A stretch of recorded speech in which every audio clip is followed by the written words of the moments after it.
ধরা যাবে না, ছোঁয়া যাবে না, বলা যাবে না কথা, রক্ত দিয়ে পেলাম স্বাদের আজব স্বাধীনতা। জি, আপনাদেরকে আজ এক আজব দেশের আজব স্বাধীনতার কিছু গল্প শোনাইতেছি। তার মধ্যে অন্যতম প্রধান হইল বিদ্যুৎ বিল এবং তার বিভ্রাট। তো গত কয়েক মাস বলতে এক বছরেরও বেশি সময় থেকে আমি বলে আসতেছি যে আমার বিলটা বেশি আসতেছে, যেটা প্রয়োজনের তুলনায় আমার বারবার আমার কাছে মনে হইতেছে যে বিদ্যুৎ বিল আমার বেশি নিতেছে। সেটা আমার মনে আছে এখনো পর্যন্ত ৩,৬০০ টাকা পর্যন্ত এক মাসে আসছে। বাট আমার অ্যাকচুয়াল ইউজ হিসেবে আমার কাছে যতটুকু মনে হয় আমার বিদ্যুৎ বিল আসার কথা সর্বোচ্চ ৭০০ থেকে ১,০০০ টাকা, এটা হলো সর্বোচ্চ। তো এই কথাটাকে যখন আমি বিভিন্নভাবে সোশ্যাল মিডিয়াতে প্রচার করছি, আপনাদের অনেকেই হাসি ঠাট্টা করে হয়তো বলছেন হাউ কাউ করি, কেউ কেউ আবার বলছেন বিদ্যুৎ ব্যবহার করা বন্ধ করে দিতে, তাতে তো বিল আসবো না। তো আমি জানি না কেন সবাই এটাকে পার্সোনালি নিতেছে। এটা তোমার আমার একার সমস্যা না, এটা হলো জাতীয় সমস্যা। তার উপরে দেখলাম গত কয়েকদিন থেকে বাংলাদেশ জ্বালানি ও বিদ্যুৎ বিভাগ থেকে যে বিবৃতি দিছে, এই বিদ্যুৎ বিলের অতিরিক্ত বিলের নামে যারা প্রোপাগান্ডা ছড়াইতেছে, মিথ্যা অপপ্রচার করতেছে, তাদের ব্যাপারে আইনি ব্যবস্থা গ্রহণ করা হবে। একই পোস্টে আবার বলতেছে কিছু কিছু ক্ষেত্রে যেগুলো কি বলে অভিযোগ আসতেছে সেগুলো আবার ঠিক করে হইতেছে। তো একই মুখের দ্বিচারিতা। আমাদের মাসুদ ভাই, এলাকার বড় ভাই মাসুদ ভাই ঠিকই বলছেন যে একই মুখের দ্বিচারিতা, দুই কথা আপনারাই বলেন। তো আসলে আমরা কি ভুক্তভোগী না? এই যে বিদ্যুতের ব্যাপারটা কি এটা আমার একার সমস্যা? এটা কি আপনার সমস্যা না? এটা কি আমার শুধু আমার একার সমস্যা? আমার তো খুব কষ্ট লাগে জন্য, কারণ আমার হালাল টাকা আমি কামাই, আমি বিদেশে প্রবাসে থাকি। আমার খুব কষ্টের টাকা, আমার হারামের টাকা না এখানে। প্রতিটা পয়সা, প্রতিটা সিঙ্গেল ফিলস 100% হালাল আমার। তো এই হালাল টাকা যখন কেউ হারাম উপায় নিয়ে যাইতে চায় আমার কাছ থেকে বা নেয়, সেক্ষেত্রে এটা কষ্ট লাগারই কথা।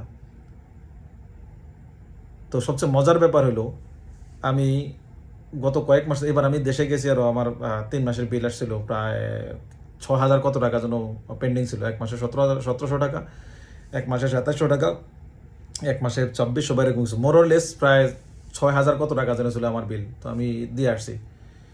তো আমার কাছে বারবারই ব্যাপারটা বেশি মনে হয়েছে। তো সর্বশেষ আমি বিভিন্ন জনের কাছে পরামর্শ আছে, যে কেউ কেউ বলছে বিদ্যুৎ বিভাগে গিয়ে অভিযোগ করার জন্য, আবার কেউ কেউ বলছে হয়তো আমার বাড়িতে ওয়ারিংয়ের সমস্যা থাকতে পারে। তো গত কয়েকদিন আগে ওয়ারিংয়ের ব্যাপারটাও দেখছি, বলছে আর্থিং তার লাগানোর জন্য, আর্থিং তারটা চেঞ্জ করে লাগাইছি। সর্বশেষ ধন্যবাদ আমাদের জহির মোল্লা, আমার বেআই, সবাই হয়তো চেনেন, আলীগঞ্জের স্বনামধন্য ব্যবসায়ী জহির মোল্লা আমাকে আমার পোস্টে নক দিয়ে বললো যে ভাই আপনি আমাকে বিলের কাগজগুলো দেন, আমি একটু খতিয়ে দেখি যে কী সমস্যা। সেখানে ছিল সবচেয়ে মজার ব্যাপারটা, উনি আজকে যখন গত 3 মাসের বিল সহ এই অভিযোগ করছে, অভিযোগের প্রেক্ষিতে ব্যাপারটা শনাক্ত হয়েছে যে আমার অতিরিক্ত ইউনিট ধরা হয়েছে। অর্থাৎ আমার অ্যাকচুয়াল ব্যবহারের চেয়ে যে মিটারের মধ্যে যে ইউনিট লেখা আর তার বিলের মধ্যে যে ইউনিট লেখা, তার মধ্যে 649 ইউনিটের একটা হেরফের। তো 649 ইউনিট, আমি জানি না যারা বিদ্যুৎ বিশেষজ্ঞ বাংলাদেশে আছেন বা ওই যে বলেন যে হাউকাউ করি, একটু কাইন্ডলি ক্যালকুলেট করে আমার জানিয়ে দিন যে 650 ইউনিট যদি এক্সট্রা লেখা থাকে আমার অ্যাকচুয়াল ইউজেছে, তাহলে সেটা অতিরিক্ত কত টাকা আমার কাছ থেকে গত কয়েক মাসে নেওয়া হয়েছে। তো ব্যাপারটা এই এখানে উনি যখন অভিযোগ করছে, অভিযোগের ক্ষেত্রে বলছে যে হ্যাঁ এখানে কিছু ভুল হয়েছে। তো আমার কাছে ব্যাপারটা এত হাস্যকর মনে হইলো যে কিভাবে হয়, কিভাবে এতগুলো ইউনিট বেশি লেখা হইলো। সেক্ষেত্রে আমি বাড়িতে যখন এই যে এবার গিয়া 1.5 মাস ছিলাম, তখন আমি দেখি না এই যে রিডিং লেখে নিয়ে আসতে, কাউকে দেখি না, কখনো দেখি না। এমনকি আজ পর্যন্ত যতবার আমার বাড়িওয়ালিরে বা আমার আশেপাশের প্রতিবেশীদেরকে জিজ্ঞেস করছি, কেউ বলছে যে বিদ্যুতের বিল রিডিং লেখার জন্য কাউকে দেখে না, কোন দিক দিয়ে হয়তো পালে যায়। বাট এখন আমার কাছে ব্যাপারটা নিশ্চিত আমি হইলাম যে ওরা আসেই না, ওরা আপনাদের মিটারের কাছে আসেই না। আপনার আমার মিটারের কাছে না আইসা ওই আপনার ঘরের সাইজ দেখা, ঘরের গেট আপ দেখা, আপনার যদি বিল্ডিং থাকে এই পরিমাণ বিল ইউনিট হয়ে রাখে, আপনার যদি টিনের ঘর থাকে এই পরিমাণ, যদি আপনার বিল্ডিং ছোটো হয়ে থাকে এই পরিমাণ, বড় হয়ে থাকলে ওই পরিমাণ। অর্থাৎ তাদের খামখেয়ালি বানা এই জায়গায় পৌঁছে। তো আমার কাছে যেটা ব্যাপারটা মনে হয়, তারা না আইসাই আমার বিদ্যুৎ বিলগুলো প্রতি মাসের তুলনায় প্রতি মাসে কখনো হালকা কম, কখনো আবার বেশি। অর্থাৎ অ্যাকচুয়াল ইউজের চেয়ে আমার সবসময় বরাবরের মধ্যে আমার বিলগুলো বেশি লেখা নিয়ে গেছে। শুধু দেখতো কখন, যখন বিলের কাগজ নিয়ে আসতো। তো মজার ব্যাপার হলো এইবার যখন আমি এই যে যারা বিল দেওয়া যাইতেছে একারে আমি ধরছিলাম, ধরে আমি জিজ্ঞাসা করলাম যে ভাই দেখেন তো আমার ঘরে অতিরিক্ত বিল কেন আসে। বললো ভাই আমি তো বলতে পারতাম না, আমি তো বিল্ডিংয়ের ব্যাপারে কাজ করি, আমি শুধু বিল দিয়ে যাই। তো এরপর তো আপনারা একই ডিপার্টমেন্টে কাজ করেন, একটু দেখা যান। তো আয়সা বললো না আপনার তো এত টাকা বিল আসার কথা না। তো আমি কিন্তু তারপরে তো আসতেছি, আপনি তো বিল নিয়ে আসলে এখন। তো বললো এক কাজ করুন, আপনি যা অভিযোগ করেন। আমি বললাম অভিযোগ করার সময় নাই, আপনি একটু, আমি আপনার কাছে যেহেতু বলছি আমার হয়ে আপনি এটা মনে করেন এই অভিযোগ করে দিয়েন।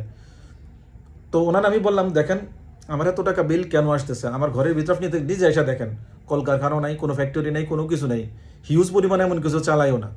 আমার ঘরের মধ্যে কি চলে, একটা ফ্রিজ চলে, একটা জেনারেটর চলে, জেনারেটর না এটাকে কি বলে, আরে পাম্প মেশিন আর কি, পাম্প মেশিন, 3-4টা ফ্যান, 4টা তো না 3টা ফ্যান, আর হলো কয়েকটা বাতি, 4টা বা 5টা বা সর্বোচ্চ 6টা বাতি। আর এগুলো তো এগুলো ইউজ হয় না।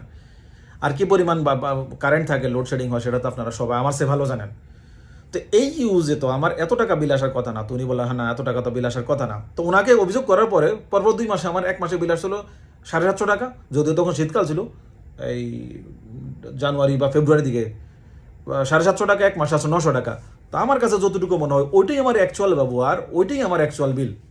বাকি যেগুলো এই যে এখন 2700 টাকা, 3600 টাকা, 2800 টাকা, আমি 2850 টাকা বিল দিতেছি, এগুলো আমার ওই যে আন্দাজ যে আয়সা মনে না আয়সা এখানে ওই যে ঘরের সাইজ কিরকম ওটা ওই বিদ্যুতের অফিসে বসে বসে এরা মনে করেন আপনার বিল বানাইতেছে, আপনার আমার বিল বানাইতেছে। তো যেটা সর্বশেষ মনে করেন চমক ছিল আজকে আমার বেআইরে মনে করেন আপনার দেওয়ার পর বললো যে আপনার 650 ইউনিট অ্যাকচুয়াল ব্যবহার আছে বেশি, বিলের কাগজে উঠে রাখছে, আর এই জন্য আপনার কাছ থেকে বারবার বিল বেশি নিতেছে। তো আমার বেআই যে জহির, আল্লাহ ওনাকে নেখায়াত দান করুক, জাজাকাল্লাহ খায়রান, উনি আজকে পরবর্তীতে আমাকে বললো ভাই আপনার যতদিন পর্যন্ত আপনি এই যে 650 ইউনিট আপনার ব্যবহার শেষ না হবে ততদিন পর্যন্ত আপনাকে শুধু 57 টাকা প্রতি মাসে, আমি আবারও বলি শুধু 57 টাকা প্রতি মাসে আপনাকে দিয়ে যেতে হবে, ইনক্লুডিং দিস মান্থ। ভাবেন আমার এই মাসে বিল আসছে 2750 টাকা, যেটা আমার বিলের মধ্যে লেখা। আর অভিযোগ করার পর ওরা বললো যে হ্যাঁ এরকম তো করা হয়েছে ভাই, ঠিক আছে, হ্যাঁ ঠিক আমরা ঠিক করে দিতেছি। ভাই রে এটা শুধু আমার সাথে হইতেছে না, এই যে 2750 টাকারে শুধু 57 টাকা বানানো হয়েছে এখন, এটা আমার সাথে একলা হইতেছে না, সবার সাথে।